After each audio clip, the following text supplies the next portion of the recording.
I do like blueberries, and I've been preserving them over the years in a number of ways, but I've come up with a way based on new technology and the fact that I've got some of these Jersey blueberries from Joe's Blues in Michigan, and this is a terrific way if you need to save your blueberries and use them in January and February and March.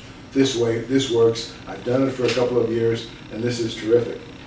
I can recommend Joe's Blues, but I can also recommend the technology now that permits me to take the air out of a bag and reserve blueberries in as natural a state as possible.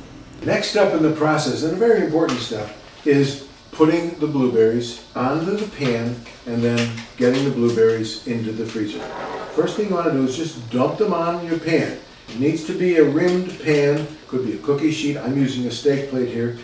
And you simply spread them around a little bit. You might need some more to get a full layer, so I'll pour a few more in here.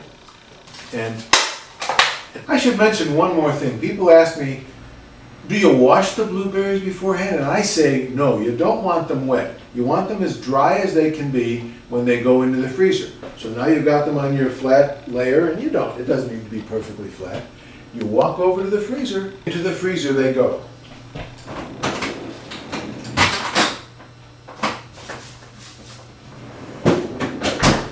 Now I found that after an hour and a half or so, they're probably ready to be bagged. But some people like to go for as much as 3 hours. It doesn't really make that much difference, I think.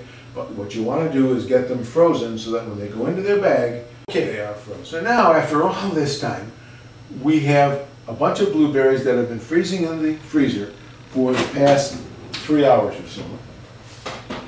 And we pull them out, and they're ready for what is really the final step, which is put them in there to get them picked up and put into the bag.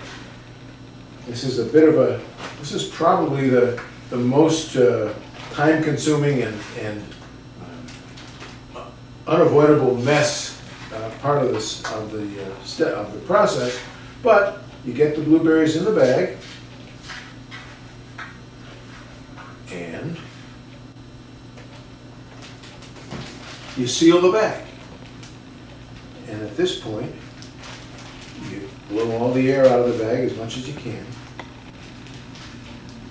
and you flatten the bag. To me, this is an important part of it. You want these blueberries to be as flat as they can be in the bag, and you don't want them stacked on top of each other if you can. But the closer you come to just one layer of blueberries in the bag, the better off you are.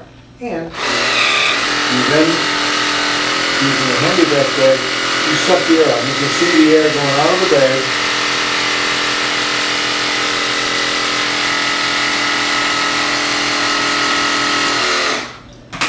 And it's ready for the freezer. Ziploc box is also a way to store these blueberries. I don't think you get quite the freshness when you finally thaw them that you get from this, but this is a very efficient way to store those blueberries too. You don't get the single layer, but it's pretty good. So, we've laid out the blueberries on the pan, we've frozen the pan, we've taken the pan out of the freezer and put the frozen berries into the bag, we've sealed the bag, and where are all this 3 or 4 hours later? Well, I'm glad you asked. We've got a bag of frozen blueberries that can be stacked 8, 10, as many as you want in a freezer, and when you want to open one bag, you just pull open the top, and you've got blueberries until you're tired of blueberries, which never happens.